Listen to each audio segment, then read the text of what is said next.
Tonight is a special event, not to be done. We do this once a quarter, but the last time we did it was more than like 4 or 5 months ago.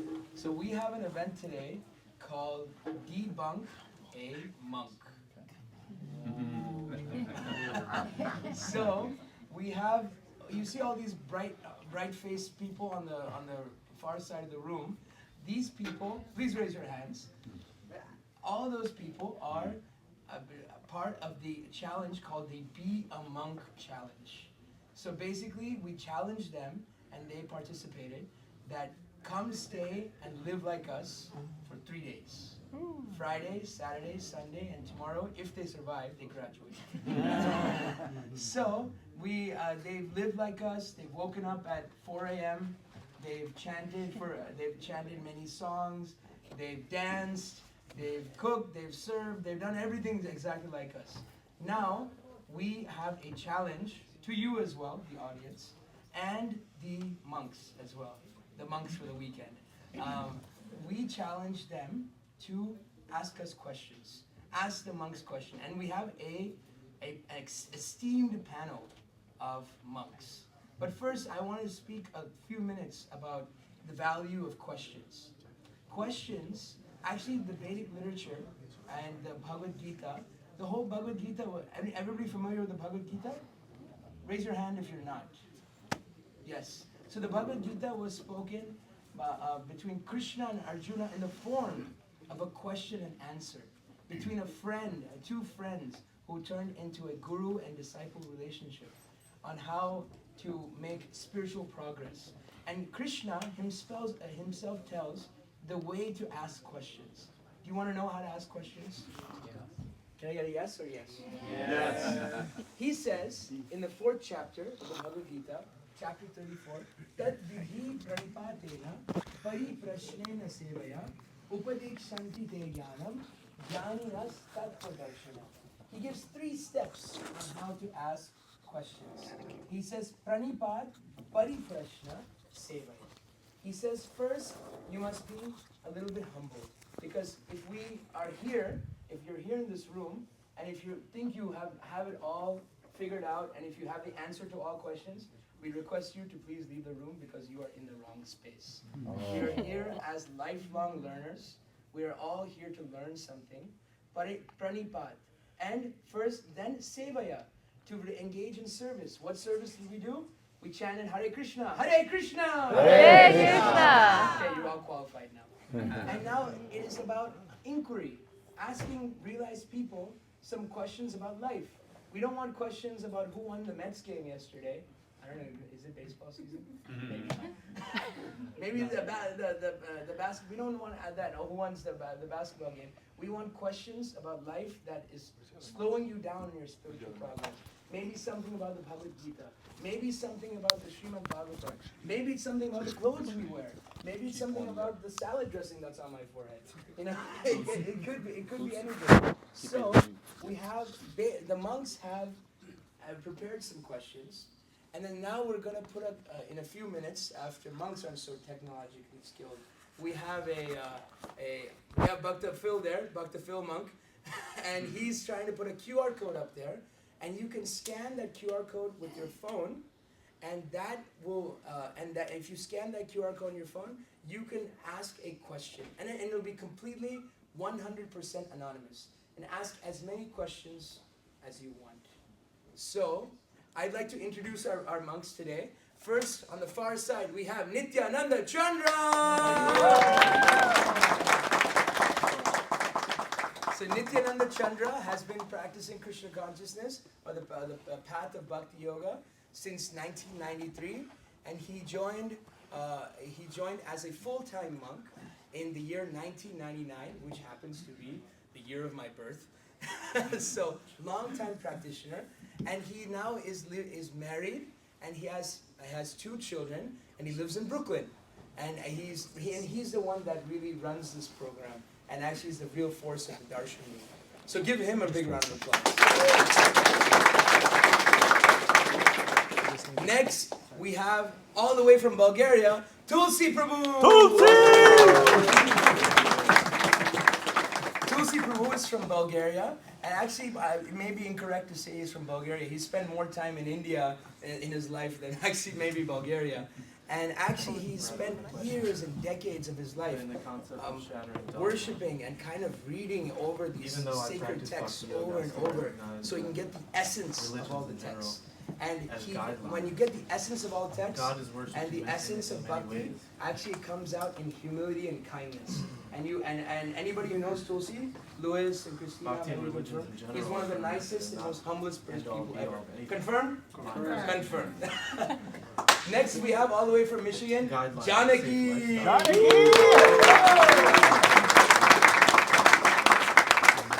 Now you may have pop a question. When you can actually be a devotee without calling it anything, giving what is a people female monk? But yes, she has broken that stereotype, and she is a female monk. She says she started it all. She's a female monk, and she has dedicated years of her life sharing this wonderful wisdom of bhakti yoga to all sorts of. She's been in Florida, she's been in Texas, she's been in Michigan, she used to live here in New York. We're trying to get her back soon, so be nice to her. So let's give a big round of applause to these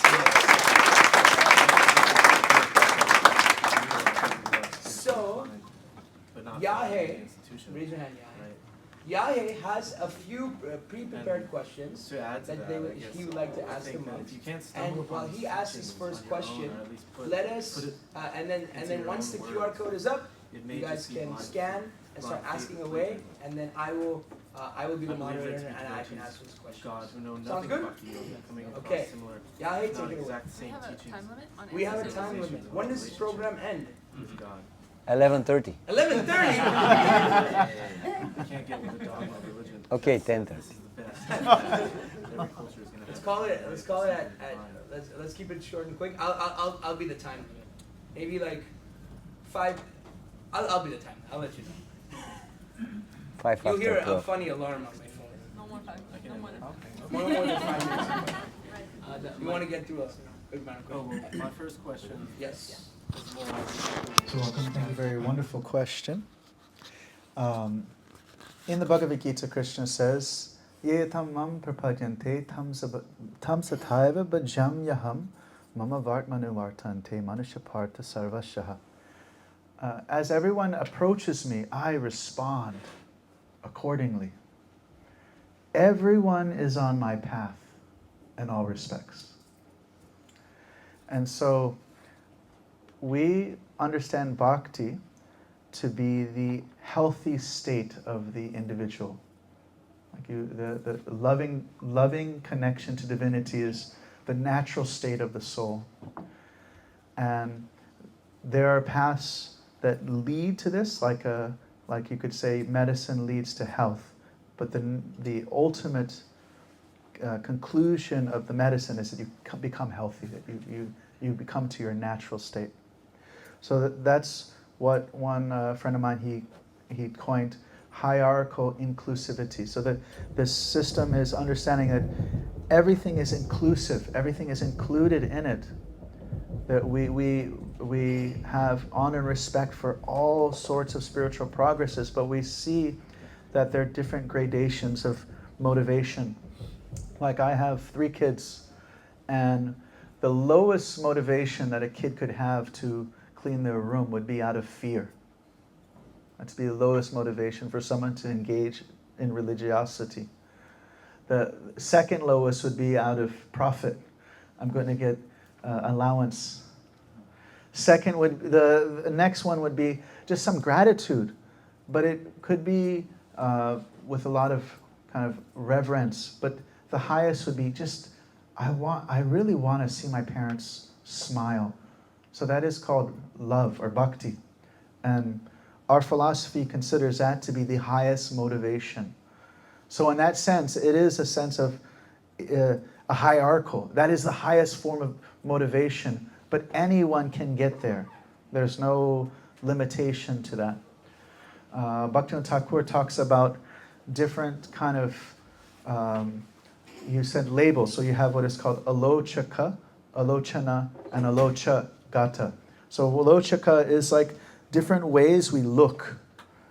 And someone who's very kind of immature in their spiritual life. They can't deal with, oh, these people, they have this thing on the side, they should have it on these sides. The Jewish people have it on this side, the Hare Krishnas have it on this side, and the Franciscans have the opposite. They have the reverse shika, where they shave up here and they leave the rest. Or the Hindus have the mustache, shave the beard, and the Muslims have the beard, shave the mustache, and they can't get over these differences. Then another one is called Alochana Gata, where you have differences in practices. And that's another level where someone who's kind of immature, they can't get over the differences between that. But even differences in philosophy, that's Alochana. Even that is like even an even higher level practitioner, still that's really hard to get over.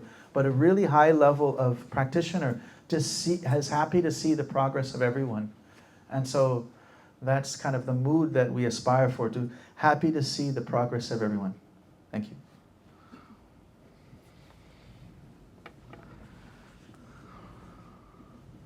I remember one spiritual master, he's explaining how you have three levels of practice of spirituality. And the first one, the lowest one, is the level of organization. So you have Hare Krishna organization, or Muslim organization, or Christian organization. And on this level there are many differences. Yes, because all they have different rituals. But then if you go one level deeper, is the level of the spiritual process that they are following. If you go to this level, you see much more similarities. Like the Christians pray, and the Hare Krishnas pray, and the Muslims pray, and they approach a certain being, and they would follow certain regulations in their lifestyle, and certain fasts, and so on and so on. So there will be much more similarities.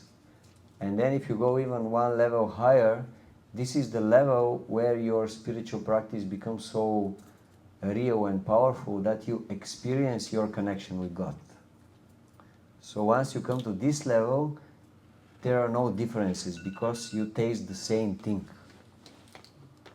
The Muslim will taste the sweetness of the connection with God, the Christian, the Hare Krishna. So on this level, there are no differences. So it depends on which level of spiritual practice we are. The lower we go, the more differences we see. The higher we go, the less differences. So it depends actually on our consciousness. When we are in the beginning of our spiritual life, we take the things more from external perspective, in terms of, as you're saying, like how we are dressed, or how we talk, or the terms we are using, or the food that we are eating, diet, and so on and so on. The more deeper we go in spiritual life, we really come to the depth, to the essence of the spiritual practice. And this is our connection with Krishna, with God. So, yes, there are many differences between different spiritual paths, but all those spiritual paths that are authorized, that are given by God, they are bona fide.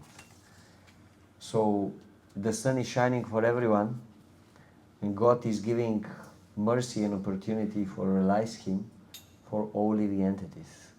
Yes, some are calling God with this name on this language, other with this name on this language, but they are approaching the same reality, the same absolute truth.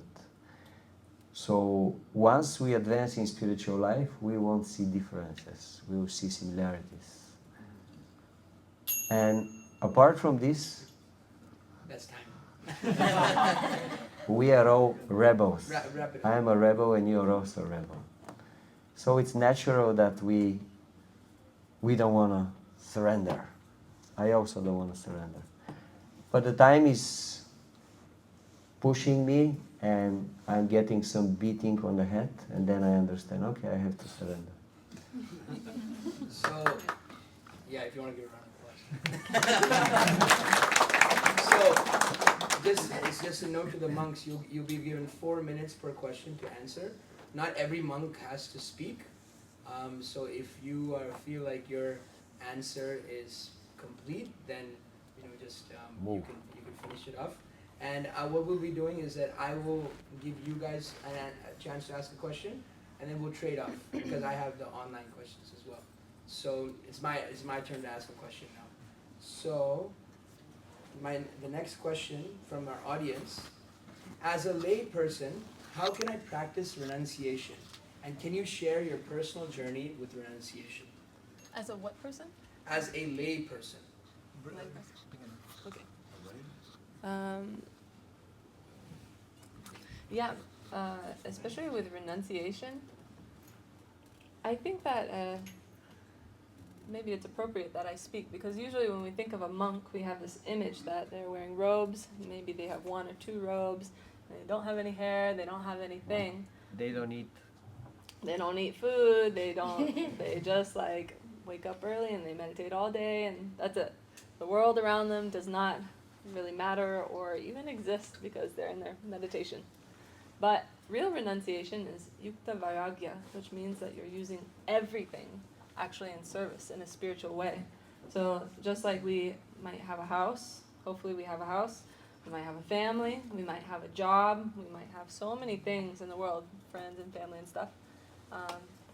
We can see that with a material lens, or we can see it with a spiritual lens. And if we see it with a spiritual lens, then that's real renunciation. And I'll keep my answer short so that they can speak. Using everything. And Saturday morning class, you mentioned that materialism is what? What's the definition that we gave? Anybody remember?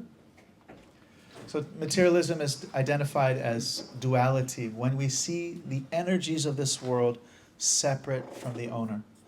So if you find a wallet and you have a sense of duality between the wallet and its owner, then you won't see the connection. You won't see the unity between the wallet and its owner, and therefore you may neglect it or exploit it. You may leave it there, or you may take all the money for yourself. And both of those are not renunciation.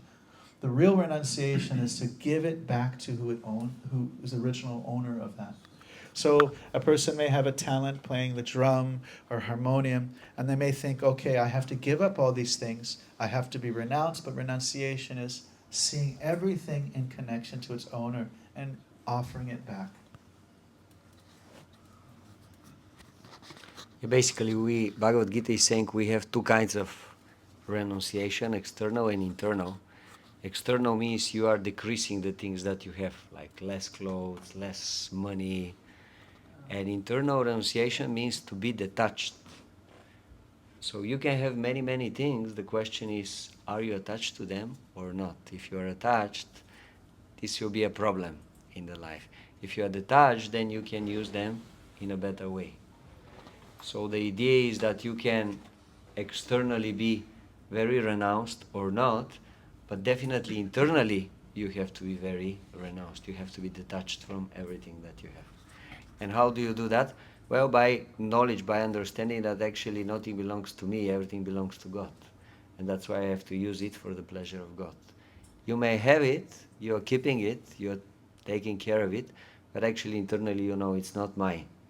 It actually belongs to God. It should be used for His pleasure. Just because they asked for a personal experience. My personal experience with renunciation, thinking that you have to get rid of or get less, coming to Krishna consciousness, it's because you're giving everything to Krishna or God. You can use just unlimited things, and it's actually like opened so many doors, so many things that I never thought that I would really be interested in or do or learn, like mridanga and like the drum and this harmonium. Like I'm not so musically inclined. Also, I like art, and so there's so many opportunities to, decorate and do festivals and paint, cooking also. Every day we eat, and so what do we eat? You can go to some fast food restaurant every day, or you can cook. And with this consciousness that I'm actually cooking for Krishna, I want to make something nice and give it as this like gift of love. And so it's really just like turned every single moment into an opportunity. So there's really nothing lost, but everything gained. Arriba. Thank you so much.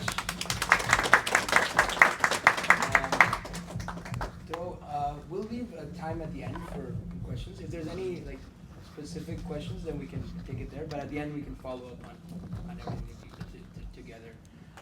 Yahe, can you ask I have a one more question? personal question.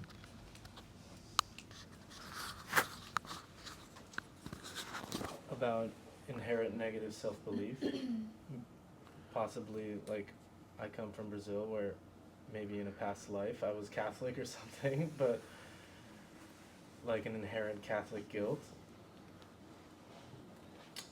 Possibly from trauma, bad teachers, bullies, or daddy issues. Because I know I'm a good person, but I have this nagging feeling that I'm a bad person, something like an original sin, which has brought me here. And I'm sure a lot of people dive into religion for that reason. But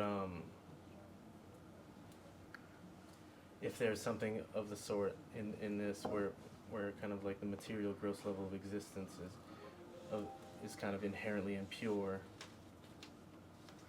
quite similar, and how,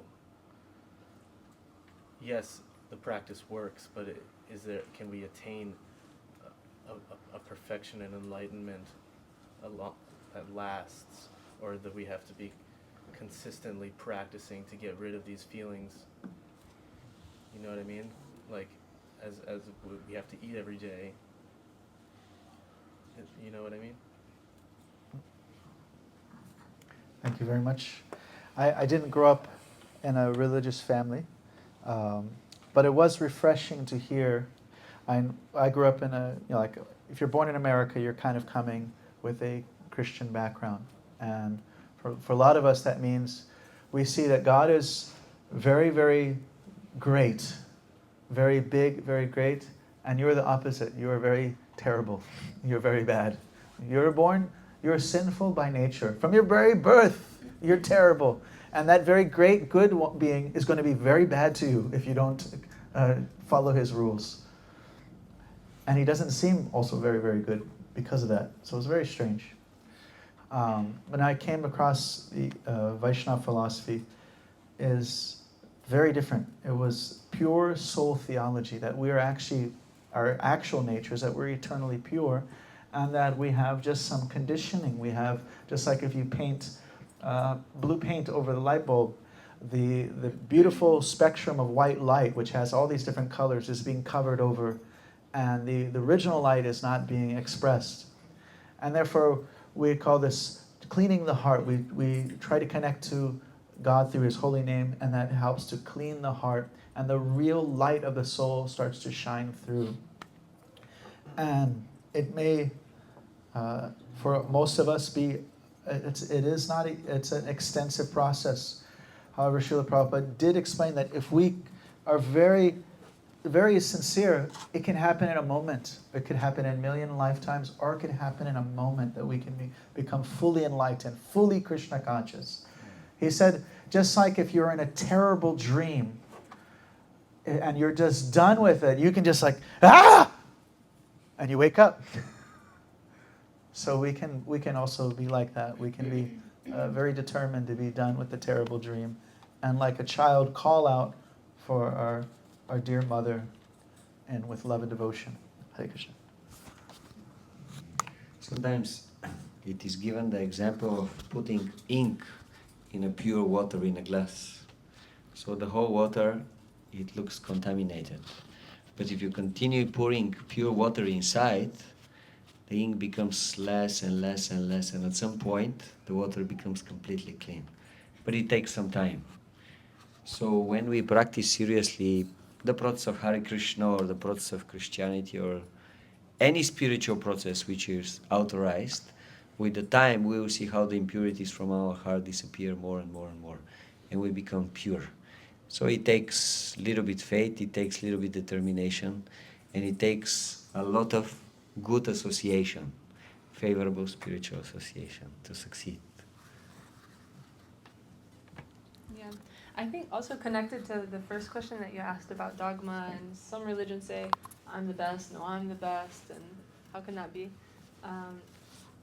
If you ask yourself in the spiritual process, what is like the result that you're getting? What is the experience that you're having?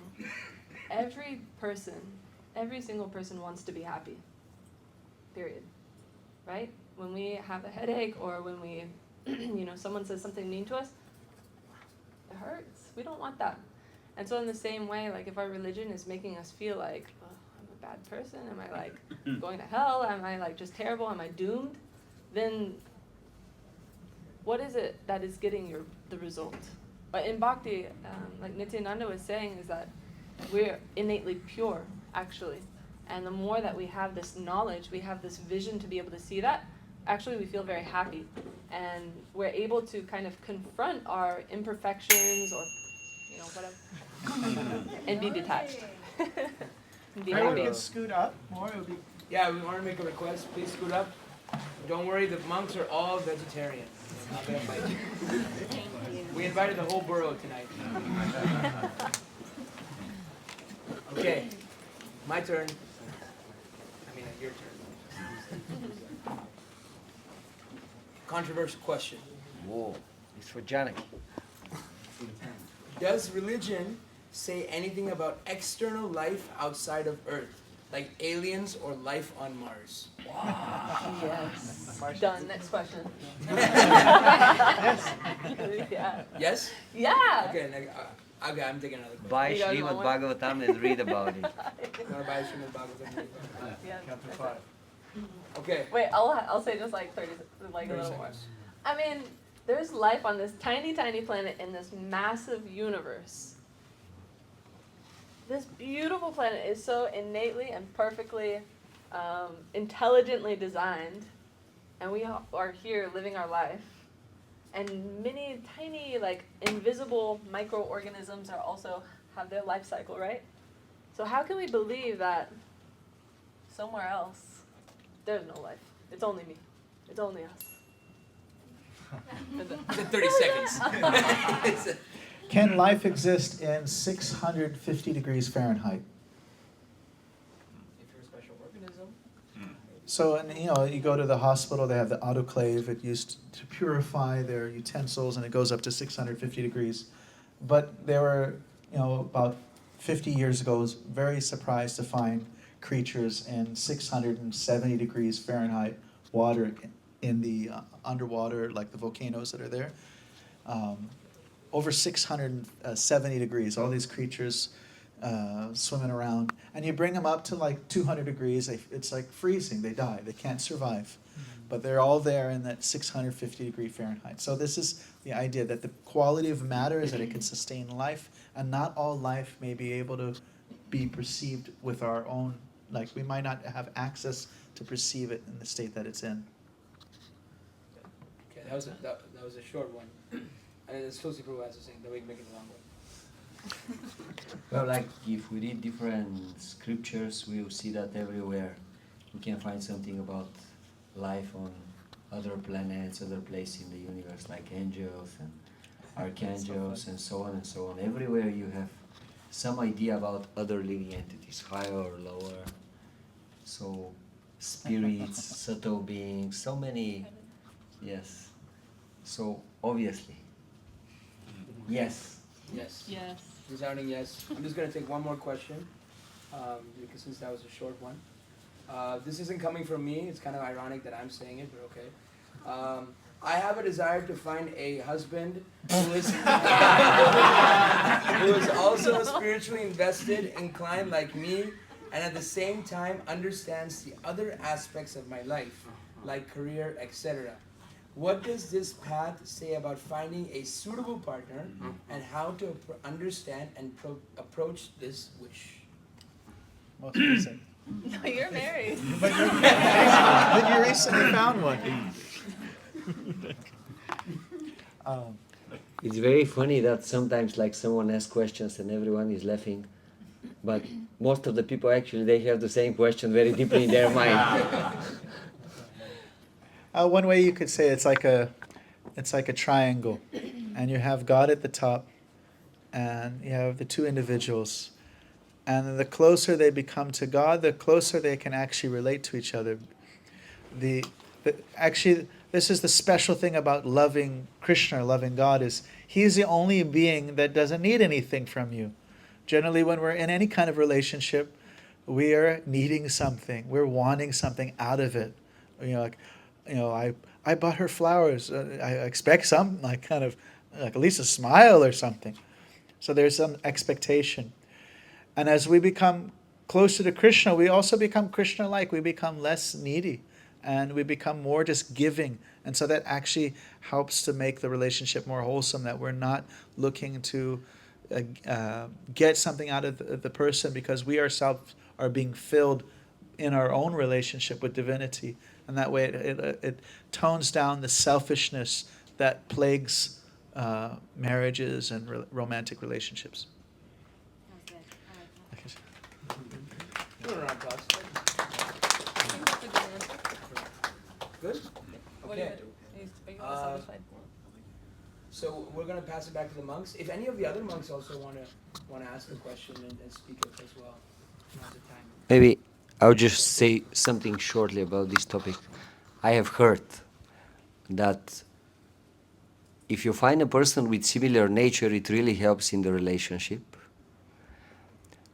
But if your relationship is based only on the material platform, even if your nature is very, very similar, with the time being together for a long time, again, there will be some small things that will start creating troubles in the relationship. And then if you choose someone who has a similar spiritual basis in his life, let's say Hare Krishna, whatever, some other tradition, even if there is a big difference in your material nature, and kind of often there are clashes, if you make the center, the spirituality in your life, gradually with the time, when you become more and more mature, these small things, they will disappear more and more and more and more, and actually your connection will become very, very strong. So both are important, spiritual connection and material similarity of the nature, but from the two, spiritual connection is actually more important to make one relationship to work hard. Hare Krishna.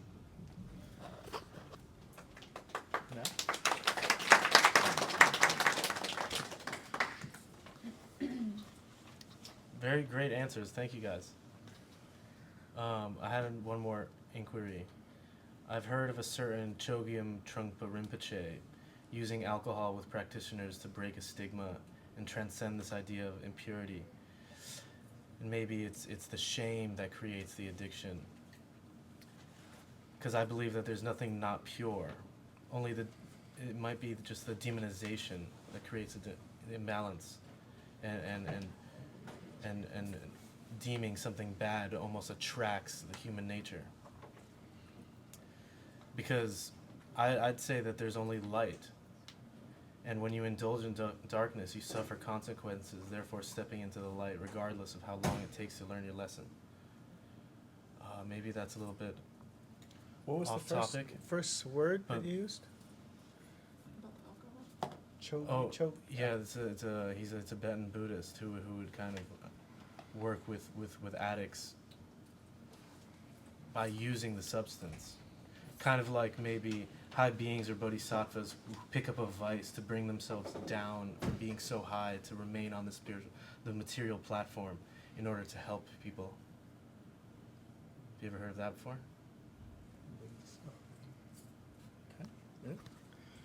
Are you asking like using some like an impurity to purify an impurity? Like something? Yeah, because there using is a bad habit there's to quite a stigma fix- around it, and I'm thinking that like it might just be more of an idea than blaming the substance.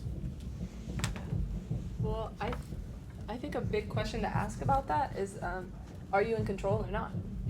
Because if you have a bad habit, and then you try to use another bad habit to fix that, then do you know that it's going away? Are you in control of that? Is it working? Generally, that is not. It would not be the case. But yeah, I would just ask, like, are you in control? Because a realized person, if they have knowledge, they're able to see, and they're controlling their body, their mind, and they're in control of like choosing what they do. So bad habits they go away when you have control. Is there more But to your we're question? calling them bad habits when it's, I think that's why we indulge in them, is because we've considered them bad and people want to, So, would there be anything that's bad in this world? No, because you suffer and you suffer your consequences, and eventually Like beating come to God. If you beat a child, like you go to down the street and you see like a kindergarten with their like doing the choo-choo train, or they're all holding a rope, and you go up to one of those kids and you whack him in the face. There's nothing bad there. There's no. It's all one. It's all the same. Well, you're gonna suffer those consequences regardless. It's a pretty far out concept. If But it's this bad. is debunk a Okay. monk, isn't it? I don't feel debunked. Well, Is this there this anything bad? This also it raises a question. If you go to a restaurant, how do you get your food? Bring my food. Do you just show up? They hand it to you at the door? Order it. How do you get your food? Requesting. You get a menu, and then you choose what you like, right? The waiter comes, and you say, yes, I think I'd like to have this. And you will get the consequences if you order something awful and terrible like, I don't know, oysters. You'll get oysters. Probably, they might miss that. But you'll have to suffer those consequences. But if you order something very nice, like a cheesecake from Govinda's, you'll get that consequence, and that consequence is very nice. It's kind of psychological, I guess. Yeah. Unlearning the Can I add Shame. something? I- You mentioned Rinpoche, and I get where you're I think it's going. Rinpoche. I kind of studied that. A little louder. Sometimes you have to meet people where they are, Mhm. and he mentioned frequency, and just my personal experience, learning different disciplines. I honestly think it has more to do with the frequency of that individual at that point in their life. That's a very, very, very good point. In Srimad Bhagavatam, which is our main spiritual text, in the 11th volume, it describes that for someone who's fallen, they can't fall further. And in the purport, it says that someone who is an alcoholic, one drink a day is a step up. But for the Brahmana to drink, it's a step down. For the man who's married, to be very attached to his wife is very good. But for the celibate monk to be attached to a wife, not good. Like like an 80-year-old celibate monk, this is probably not the time. So, as you said, you meet them where they're at. And so there's different grades, and what would be a step up for somebody is a step down for somebody else. So that's a very good point. Also, there's one story, also from this text, Bhagavatam, and it's about... You got 15 seconds. Can you Wait, give I us 2 always more get the minutes? bells. Tulsi head. Monks are supposed to be self-controlled. We are asking for mercy. Can you give us 2 more minutes? Let her speak. Let her speak. Thank Let you. her speak. She wants to Okay, say Let something. her speak. Okay, I'm 1 minute. Okay, 1 minute. Okay, there's a story of a saint. He's walking through the forest, and he noticed as he's chanting, he's meditating, that there's all these animals here and there, and they're suffering. They're writhing on the floor, and they're just almost dead. They're not dead, but they're almost dead. He's walking, and he's, horrified. He's just thinking, like, who's done this awful thing? Who's hurt all of these animals and just left them for almost dead, writhing, suffering? And he goes in, and he finds this hunter. And this hunter, he approaches him, and the hunter is like very shocked by the saint. What are you doing? And he walks off the path too, which is very dangerous to do in a forest. So the hunter says, "Oh, what are you doing here?" And he says, "I've come to ask you for a favor." And the hunter, even though he's half killing all these animals, making them suffer so much, he sees this saintly person, and his heart is softened. And he says, "Yeah, I have furs. I have some things to give you. Some whatever." So I can give you that in charity. And he says, no. Actually, kill the animals. Why would a saintly person tell someone, kill them? Right? That doesn't seem very saintly. But actually for this hunter who was addicted to causing so much suffering, that was his step up. Don't cause them pain. Don't cause them suffering. If you have to hunt, at least don't let them suffer. And that was his step up. And that hunter became a very great devotee. he realized like how much his suffering was impacting. And through meditation, through this instruction, he was able to realize actually the pain that he was going to incur on himself. And his heart changed. So just to reinforce what Nityananda Chandra was saying, is that people do have step-ups. You know, where are you and how do you go up? How do you benefit yourself, benefit others? So, sorry for talking over. I'm so sorry. I just want to, because we have a lot of questions. Now I'm going to, when we have such little time, I'm going to start combining questions. So just bear with me. It may not be your exact question. I'm just trying to accumulate everything. Even if your question is not asked, the monks will be here around to ask you can ask your question individually. My question is, when I pray and chant, and when I do the Prasad Bhakti Yoga, my distress is not dispelled, and I'm not able to control my senses. So what's the point of sustaining my faith if the process is not working for me? And yeah, this is the question. We have to see first if we are doing the process the right way. Like for example, you are lifting weights to make muscles, and after 3 months you realize your muscles are not growing. Well, one reason may be you're not doing the exercises the right way, isn't it? Then the second thing may be, maybe the weight is not enough. Or another reason may be, maybe you're not doing it enough long time. So, same thing in the spiritual practice. If we see that something is not working, first ask yourself, am I doing it the right way? And then the second thing is the intensity enough? Maybe the intensity of my practice is not enough. Like, I'm chanting Hare Krishna. So how long you are chanting? Well, 3 minutes every day. Maybe it's not enough. Maybe you have to do it 30 minutes, 300 minutes. And then you'll feel the difference. And then also, what is your focus? You can do something, but your mind can be on a completely different way. So these are different elements. If we see that they are on the right place, we'll definitely get the result. Why? What is the proof? Many persons before us, they were following the same process and worked for them. That means that the process is working. Maybe something is wrong with this. Also, there's another text that we have called the Nectar of Instruction, and it says that there's 3 ingredients that you need to really have a successful spiritual practice, and this is really true for anything. And I wonder if our monks might remember any of these 3 ingredients. The first one is patience. We have to be patient with the process. We have to be determined when we have obstacles. We have to be determined to keep on and be resilient. And then the third one is enthusiasm.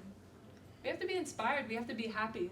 So we might be at, some level where we're not able to complete this ideal, austere monk life, just wear robes. Yeah, that's fine. But find something that makes you happy within this process. Like chanting, for example. Like, you might really like this personal meditation. You might really like kirtan and dancing or being with all the devotees, the festivals. Find something that really inspires you and stay happy within your practice.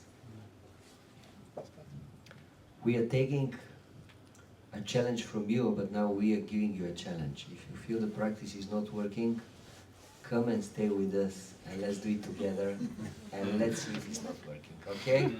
Do you accept the challenge? Yes. Yes or yes? Yes or yes? Since we have some extra time, I'm going to just mold together one more question. I think it's a really nice question.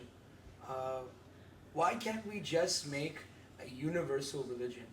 Why does every religion want to preach that their way is right and everybody else is wrong and going to hell? And if we reach the same truth by different means, so same reason, universal religion, why do you believe in Krishna and the Mahamantra?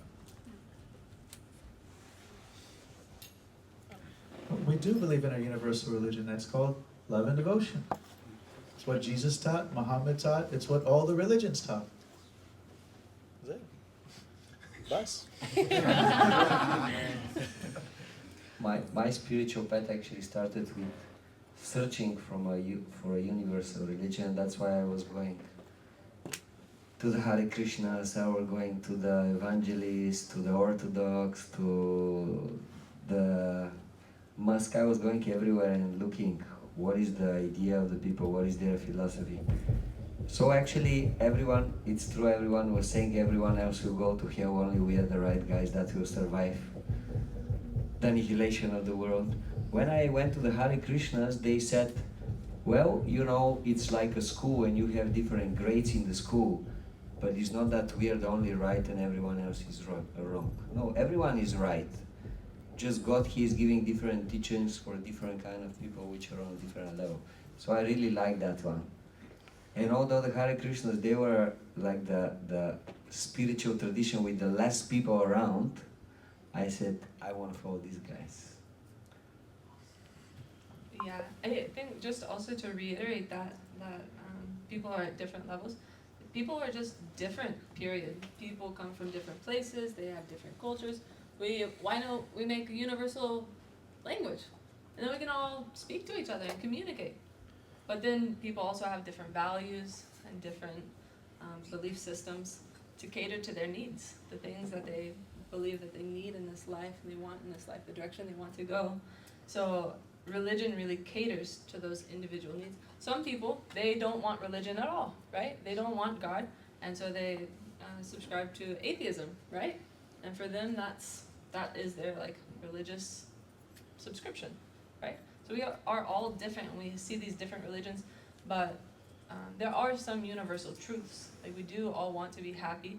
We don't like being in a body that falls apart or gets sick. Like, we want those things. We want knowledge. We want illumination. We want to be able to have vision, to see, and have freedom to choose and love. So those things are universal truths. So yeah, love and devotion, the universal religion, but we're all different also. So Thank you. Nobel. I have one more question, and I'd like to open it up for our live in studio audience. Just one question here that I really like. What do you do when people in Bhakti Yoga, in your religion, do things that are wrong or mess up on the path? How do we understand that when someone's practicing Bhakti Yoga and they mess up and they do something really egregious? And it ties into another question. What are the biggest problems that you see in the Hare Krishna tradition? Hard question. Continue. So, there's a verse in our book, Nectar of Instruction, you mentioned, and that it describes that we don't want to look at the dosha, the faults in the body of the devotee, Gangam Bhasham, that verse. And about 10 years ago, I asked Jayadvaita Swami a question about that verse. I said, dosha means also you're like, in Ayurveda you have a particular psychological nature that's not just your physiological, but your psychological. I said, does this also apply? And then he said, yes. Bhaktivinoda Thakur states this, that we understand a person may have certain psychological characteristics, and we want to recognize their devotional side, just like we mentioned the peeling of the paint.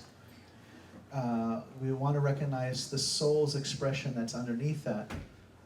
But still, we might get them arrested if they do something wrong, like beat the child walking down the street with the kindergarten group, as we mentioned earlier.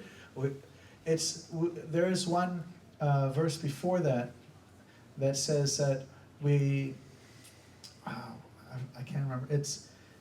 We don't want to hold a type of hate or kind of meditate on the person's bad qualities, but we still also need to be a proper protective human being in this world. Like Arjuna, he was fighting this battle and he went against aggressors, he went against people who were misbehaving, but he didn't hold a type of hatred or meditation on it. If I get the book, I could pull up the verse, but basically the three types of devotees. So there's the third one is I forget. I'll get back to it. But yes, hold on. You want to say something?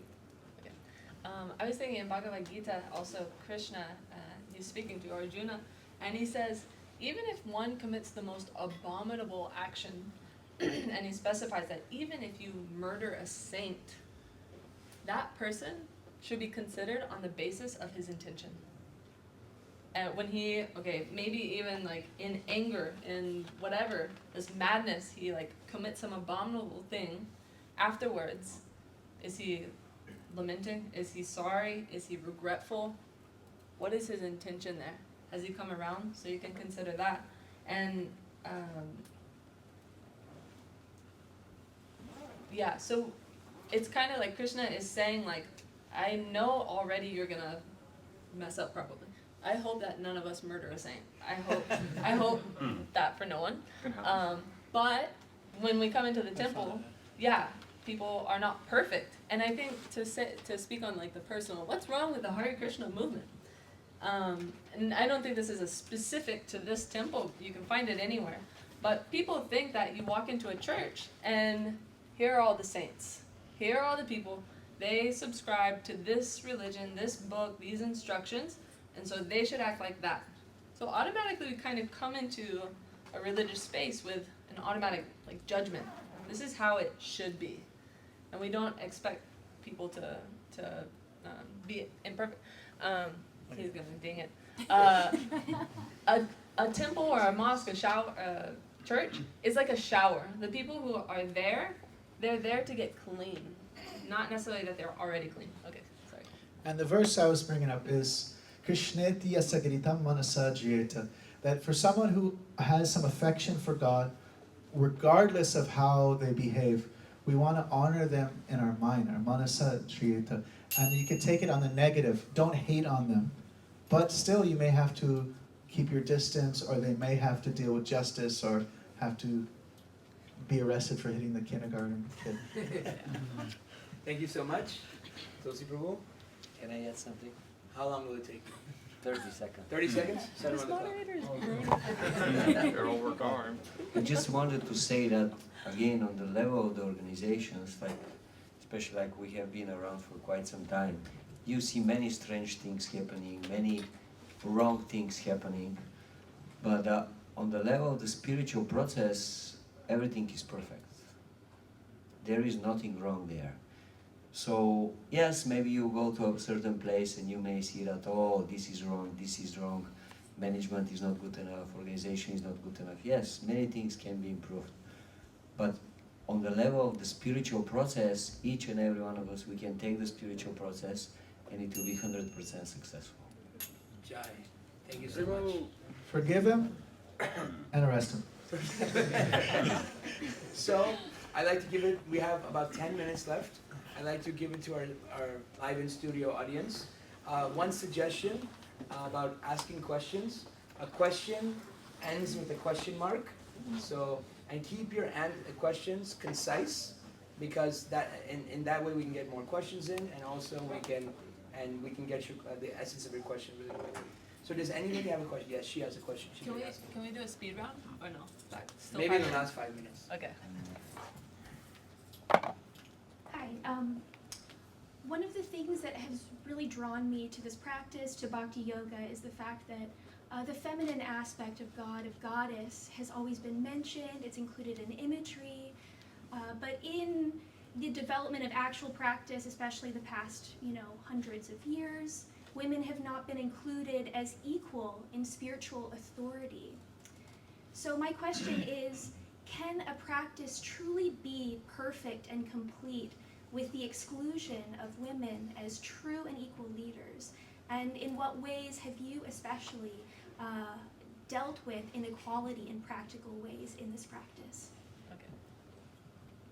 You guys want to say Can I anything answer? first? No, that's you. That's obviously her to answer. I just want to say that the Debunk challenge that we have now, Janaki is the boss. And we are in the spiritual organization. Just imagine. And we have more ladies than men this time. Yeah. And the vice president is a lady. Lady. Yeah. Oh, Right, yes. that's true. That's Powerful one. Yeah, I think this is something that I definitely, like in my personal experience, have struggled a lot with, because it is, you do see it more often that men kind of like take the lead, even just based on feminine nature and masculine nature. Something to say is that it's not like you're born a man and you are only masculine, or you're born a female and you are only feminine. You only have feminine qualities. Everybody shares a little bit of these qualities, but based on the matter that you are born with, we all have this body. We're all born in a city. We're all born in a specific family, born into a specific level of wealth, education, stuff like that. We all have this karma, that we have this matter.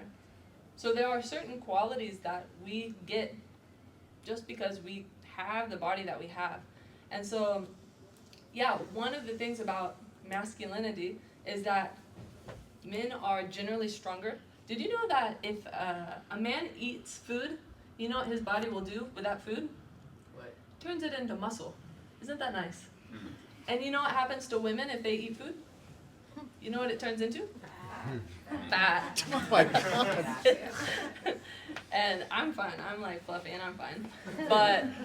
But that's to say, like, a man eats and then he gets strong, right? So naturally we see, like, stereotypically that men, okay, if there's something heavy lifting to do, some work to be done, or like hunter and gatherers, right? They're going out there hunting animals, or like taking down like this physical stuff. You see that a man's body is naturally more inclined to that. Whereas a woman's body is more naturally suited to be soft. What is it? Busting around. True, but Go get it. Faster. you see, something that I do appreciate a lot about this tradition, and it is very traditional, is that when you come into the temple, sometimes you'll find that the men will refer to the women as Mata, Mataji, and Mata means mother. I'm seeing you as my respectful mother. And actually, also in the Shastra, mother is considered as one of the 7 gurus. Mother is something to be worshipped, actually, because that's a very sacred position to hold. And in order to be a mother, that's something that men generally are not as expert at providing. Not say it's impossible, it's good, but women are very emotionally in tune. They are very good at loving. They're very good at making you feel safe and comfortable.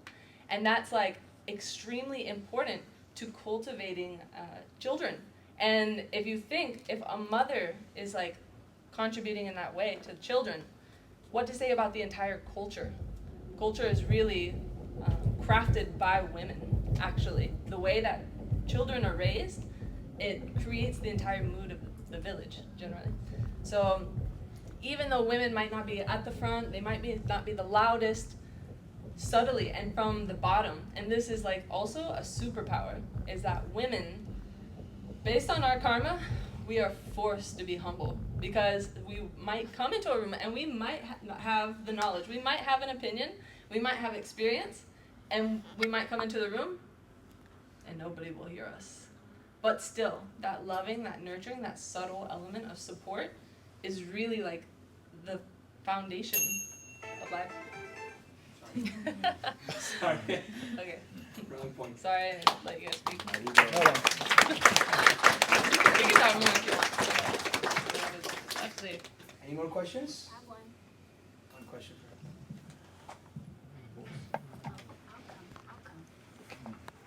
Hi everyone. I am a spiritual life coach that uses the healing energy of pearls because pearls also provide purity. And because of this, not only do I listen to what the individual in front of me is saying, I have to tune in and listen to their spirit, because that's where true transformation begins. And because of that, I have imbalances in my own life where I am not listening to my intuition. I'm listening to the second thought. So what advice can you give me on remaining grounded? you guys want to take? Sit in the grass. Eat more. Eat more. What to eat? This will definitely make you grounded. Then sleep a little bit more. Okay. Drink lots of water. And I think that's it. Got it. Yeah. One thing that we find at the temple, something that's very powerful, and I'm sure like also our monks can probably talk about this in their experience maybe, is the power of association. Is that when we find that we're spending, all of our time at work, and we hate our job, and we hate our boss, and our job is really hard, and we don't like it that much, we come home and we're away from our job, not you specifically, but like, someone might feel that way. Yes. We go home, and then how do we feel? Miserable, and I'm not happy at home, and even though I'm away from all this stuff, still that consciousness follows us. And so in the same way, like we might be dealing with people, and this is true a lot for therapists or like psychologists, is that they're, bearing the weight of so many people's personal problems. And so you need to find a way to fill your cup. You need to make sure that if you're taking on that association, that also you're plugging in somewhere. You're getting some kind of association that is taking that burden off. And especially like here at this temple, chanting, meditation, kirtan is the best way that we know how to do that. Because Eating. Also, eating spiritual food, coming to the temple and eating, that's real. Hey, this makes people very happy, isn't it? Yeah. When you eat and then you're happy. When you don't eat, you become miserable. It's a fact of life. Yes. Absolute truth. So, is that okay? Yes, thank you. Can I say something? Any one last question? I want to choose. Two more. Okay, let's have two more. Two more? Okay, he's got his hand up. Someone had it? Okay. Just raise You hit him. your voice loudly. Alright, so I'm a college student and all these classes I'm taking, it's just like when I'm trying to think about Krishna, I'm also thinking about my classes. So that's like my occupational life as a college student. I have to do like a certain amount of work, assignments, yada yada yada. So my question is, how do I always think of Krishna 24/7? Because I know that's like the main gig of this whole organization, while simultaneously getting eaten up by my assignments. Do you understand that question? Or? Yeah. Because actually, Arjuna on the battlefield, he kind of had the same question. He was like, my job, my occupation is a warrior, and I'm supposed to fight for what's right, but I can't, I'm going crazy. I'm like, he's having to fight his family on a battlefield, which means he's like, you go into a battlefield, that means like you have to kill. That's a battle. So he has the same question, like, what am I supposed to do? You guys want to speak on that?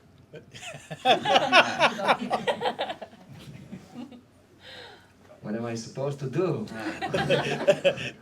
Tell him. Arjuna, he wanted to escape.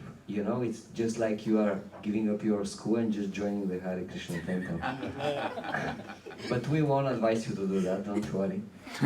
Not the first program, second one. Krishna told him, wait a minute, you cannot escape. You are a warrior, the warrior should fight. So you're a student, the student should learn the lessons. But what you can do practically is before every exam, pray sincerely. Maybe this will help you to take the exam and also to be Krishna conscious. And even if you don't take the exam, again you'll be Krishna conscious, so no loss. And when I was in high school, for math I would get a C because I would get an A on every test and I would do no homework. So I would get a C. But then I became a monk and I actually felt like, all this is offerable, this is all valuable. And I became more motivated in my education. Later on when I went to college, I was like, okay, let me do this for Krishna.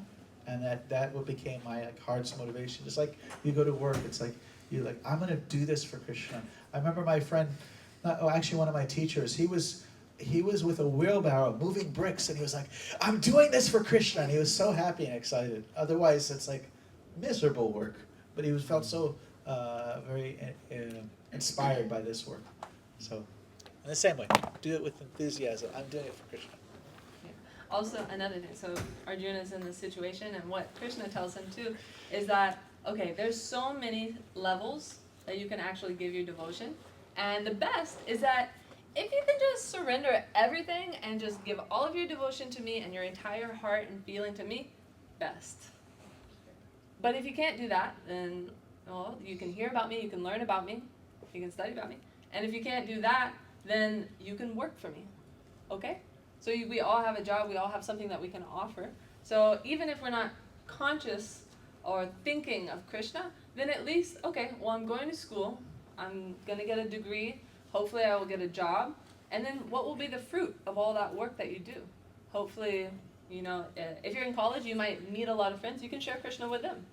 If you get a degree and then you get a nice job after that, you can contribute to the temples, to all the monks here. You can give nice things so that they cook these huge festivals and invite so many people and feed them and do all these things. So you can think in that way, like, okay, well, my mind is, you know, thinking about all the things that I have to do, all the studying that I have to do, but this is the fruit that I'm hoping for, and I can give that to Krishna.